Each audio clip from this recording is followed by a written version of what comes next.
Welcome to another exciting episode of All Anime Info. So before we begin, remember to subscribe if you haven't yet, and press that bell icon to stay updated of all the new content we're creating. Now let's get right into the list.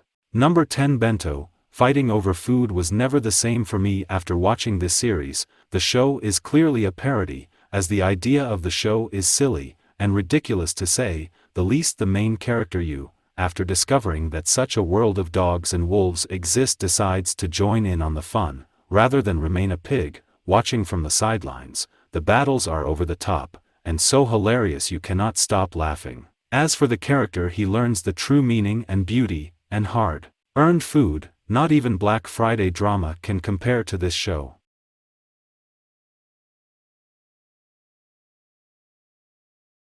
Number 9, The God of High School, a tournament created to find the strongest there is, and find who is the most powerful martial artist ever. The God of High School is the most prestigious event, gathering martial artists from all around the world. What no one discovers until later in the tournament though is, that they have certain powers called GP, and the higher it is the stronger a person is. As it allows mere humans to borrow godly powers from the entities you cannot begin to fathom. 1. Stands above all of them, and he is the Monkey King, the sage equal of heaven himself. But where is he exactly? Or should I say, who is he? That is why you must watch this series and give me your opinion of it in the comments.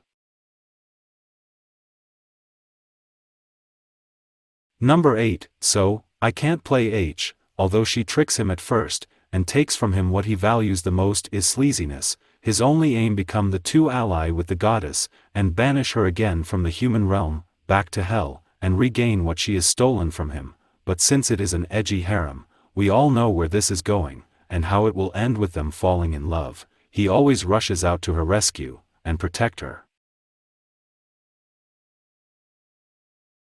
Number 7, The Daily Life of the Immortal King. The first time we see this guy is as a young child wandering in a ruined city, being attacked by a giant demonic frog. The heroes of the city gather to dispatch it, but are all defeated rather easily, and swiftly to say the least. I dare say, like swatting flies with all hope lost, the child stands face to the frog, and as the frog taunts him and says he will eat him, he gets hit with a kick that throws him up into the air, and staggers him by the potential for such a child to be able to do that. Fast forward to high school, he's all grown up and ready to take the test, to decide which class he's in, and how powerful he is, and what does he do? He breaks the machine and totals it completely. This guy is a literal god, that will do anything to protect the ones he loves, and guard them safely even to the point of going back in time, which is practically an impossible feat. He still made it happen and makes sure that this time things are done differently, and that his friends will survive through it. Number 6,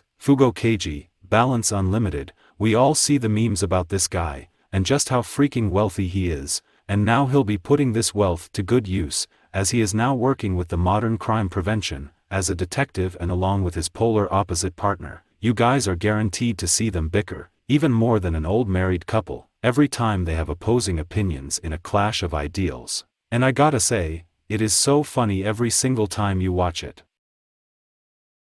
Number 5, Haku Aki. Okay, so first of all, this is a show based off of a shoujo dedicated audience game, so do not get your hopes high, but also do not underestimate this show, since doing so would be a big mistake to say the least. This show starts off at first with Chizuru, the main character, disguising as a guy and going off to find her father, who's a medic, that she lost contact with several months. Now while on her journey she's ambushed by Rogue Ronin, and if that wasn't enough, the same Rodan that ambushed or suddenly were being devoured, disemboweled and torn into pieces by white-haired humanoid creatures that aren't exactly human. In the midst of these events, the Shinsengumi arrived in the nick of time to save the day and slay those foul beasts, but sadly there were no heroes in shining armor, as they detained the MC, and take her back to headquarters for questioning, since they're looking for her father as well. For what reason would they want a simple medic? You say, well, why don't you watch and find out? Number 4, Rikudai Kishi no Cavalry. He wasn't born a prodigy, or born with out of this world broken abilities. What he was born with, however, was a blazing soul, and a heart filled with determination and pride on his swordsmanship. This MC has a few skills, but when it comes to his powers, quality is what matters, not the quantity. His abilities include ultimate defense, sword style memorization. And his ace in the whole Ito Shura his most powerful skill. Using this skill he buffs his physical strength beyond his body's limit, at the price of a killer body egg, to the point he sometimes can't even move a muscle, and with it being his ace, he can only use it once every 24 hours. This anime MC strives, and fights the most, and trains the hardest in order to prove to everyone that he is the strongest. Fun fact, by the way, the worst one is his nickname in his school.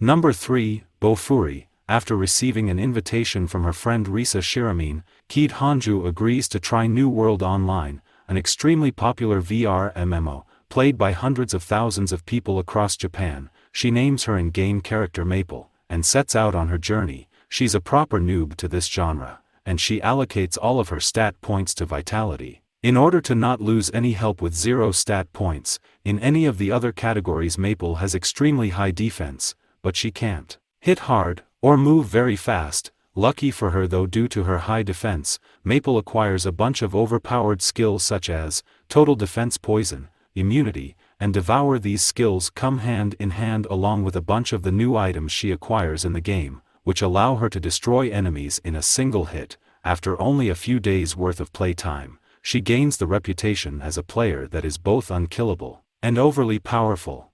Number 2, 91 Days. You can't expect to grow into an upstanding citizen if you are born in a town called Lawless. Now can you? This is the town ruled by the Finetti Mafia family. Angelo Lagusa witnesses the slaughter of his parents and younger brother at the hands of said mafia. Losing all he ever held dear, on a glimpse he escapes Lawless, hoping for a new start and a clean slate, even going as far as changing his name, adopting the persona of Avilio Bruno. 7 years pass and Avilio receives a mysterious letter urging him to return to Lawless as it was finally his chance to avenge his family's death. Avilio doesn't waste a chance at revenge and returns to Lawless, befriending Nero, the son of the Venetti. Dawn 91 Days is a journey of bloodstained and slaughter on the path of vengeance, as he slowly ends all those who had a hand in his family's deaths.